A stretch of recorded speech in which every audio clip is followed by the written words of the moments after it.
ISL October 10 തുടങ്ങുമെന്നുള്ള കാര്യം കേരളം അടക്കമുള്ള പ്രമുഖ മാധ്യമങ്ങളൊക്കെ റിപ്പോർട്ട് ചെയ്തല്ലോ. ഇപ്പോൾ ഇതാ ഡേറ്റിനെ കുറിച്ചും ഫിക്സറിനെ കുറിച്ചുമുള്ള കാര്യങ്ങളൊക്കെ ഒഫീഷ്യലായിട്ട് AFF പുറത്തുവിട്ടിട്ടുണ്ട്. അവർ പറയുന്ന കാര്യങ്ങൾ എന്തൊക്കെയാണെന്നാണ് നമ്മൾ പരിശോധിക്കുന്നത്. Indian super league 2026-27 season participate ചെയ്യുന്ന 13 ക്ലബ്ബുകളുമായിട്ട് മുന്നോട്ട് പോകാമെന്ന് AFF-നും പങ്കെടുക്കുന്ന ക്ലബ്ബുകൾക്കുമായി ഓൾ ഇന്ത്യ ഫുട്ബോൾ ഫെഡറേഷൻ ഇപ്പോൾ കൺഫേം ചെയ്യുന്നു.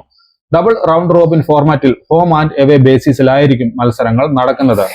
2026-27 സീസണിന്റെ കിക്ക് ഓഫ് തീയതി പിന്നീട് പ്രഖ്യാപിക്കുന്നതായിരിക്കും.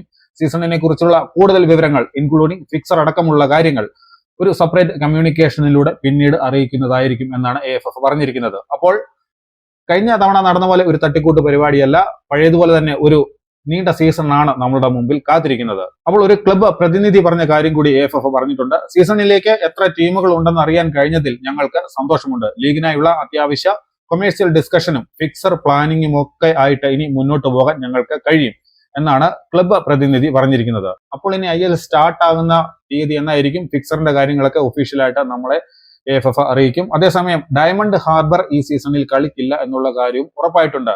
13 ടീമുകൾ മാത്രമേ ഉള്ളല്ലോ. ജംഷഡ്പൂരിന് പകരം ചർച്ചിൽ ബ്രദേഴ്സും ഈ സീസണിൽ ഉണ്ടായിരിക്കും.